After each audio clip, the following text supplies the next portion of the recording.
violence, riots, unrest. Behind all this is one troublemaker that sows the seeds of instability and conflict in different parts of the world.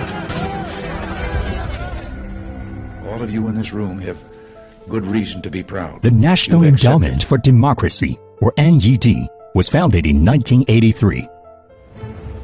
A legacy of the Reagan administration. It is ostensibly an NGO that promotes democracy abroad and claims to be dedicated to the development of human rights, independent media, and the rule of law in other countries. However, is this really the case? This is Victoria Newland, an official of the U.S. Department of State, who also happens to be an NED expert and board member. Newland appeared in Ukraine on November 21, 2013, when the country was mired in political turmoil. In a leaked telephone conversation, Newland and Jeffrey Pyatt, then U.S. ambassador to Ukraine, discussed handpicking candidates for a new Ukrainian government, showing how deeply they were involved in the opposition's political campaign. In terms of him not going into the government, just let him sort of stay out and do his political homework and stuff. I think Yats is the guy who's got the economic experience, the governing experience. Suspiciously, records of aid or financial support for Ukraine have been removed from NED's website.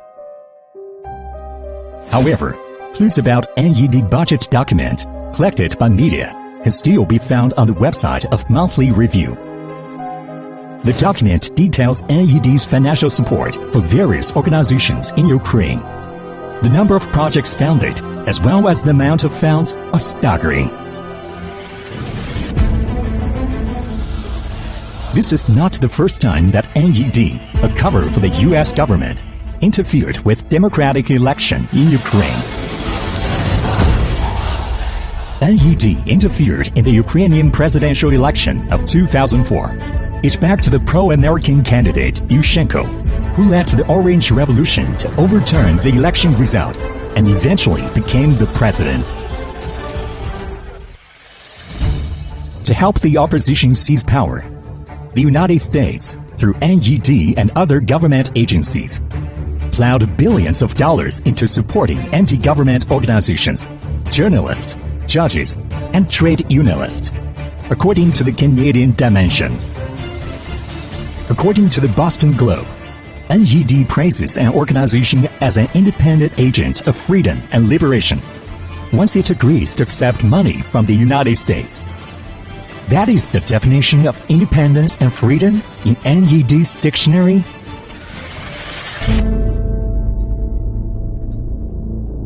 As interfering other countries' affairs is prohibited by UN conventions and international law, NED plays the role of de facto CIA when it is inconvenient for the latter to operate openly. It intervenes on behalf of the U.S. under the pretense of promoting democracy.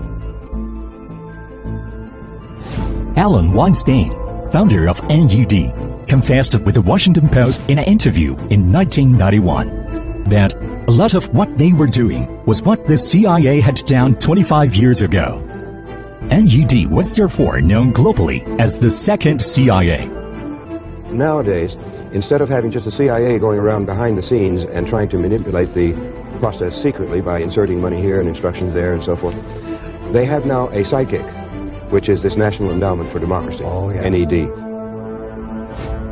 NED has four main institutions: National Democratic Institute, International Republican Institute, American Center for International Labor Solidarity, Center for International Private Enterprise.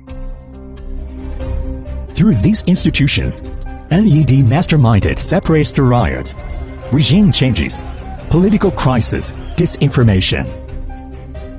Ukraine is just one of its numerous targets.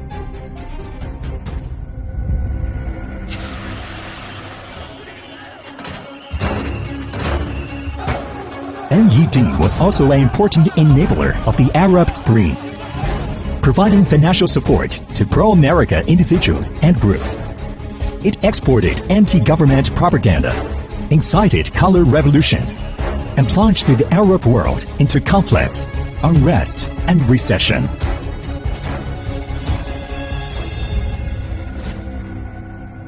NED instigated the color revolution in Bolivia, forcing President Evo Morales to resign and go into exile, creating political instability in Belarus. The United States masterminded color revolution against the Belarusian government. In addition, NED orchestrated violent coup in Haiti, influenced elections and constitutional referenda in Kyrgyzstan, stirred up protests and confrontations in Thailand, incited oppositions in Nicaragua to seize power by force, interfered in Mongolia's parliamentary elections and Uganda's presidential election.